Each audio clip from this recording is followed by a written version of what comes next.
To make it concrete, gardening. What's the value you want to generate when you garden? It's a decent crop, right? Range of fruits and vegetables, or vegetables mostly if it's sort of traditional gardening. And you can do that at different scales.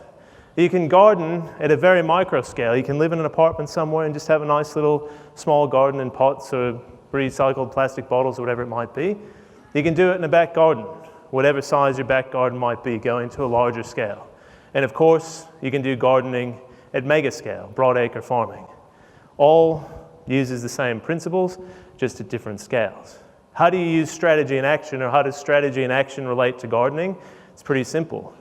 You can't garden without a good understanding of the conditions. It's weather, soil, what sort of crops grow, and the particular conditions that you're in, and so on. You have to understand that and assess your opportunities and your risks. If you're a farmer in rural New South Wales at the moment, then everything around gardening is a massive risk.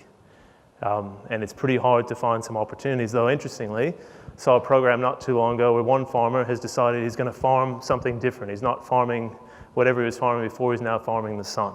And he's converting his arid, unfarmable land to a solar farm.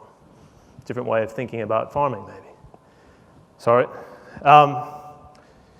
Build or acquire the capability required.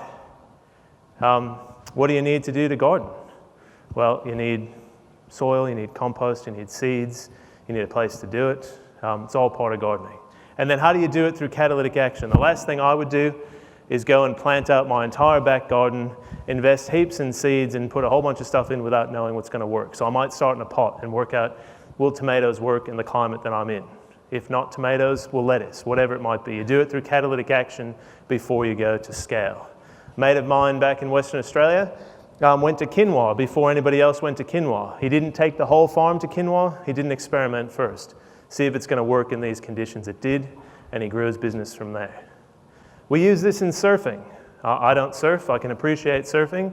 You would never go into the surf and just stand up and expect to have a good ride without knowing the conditions, assessing your opportunity risk, knowing where you want it to go, having the capability to do it, and doing these little micro actions on the wave. If you don't do all of that, then it's a pretty nasty experience, particularly if you're in big conditions.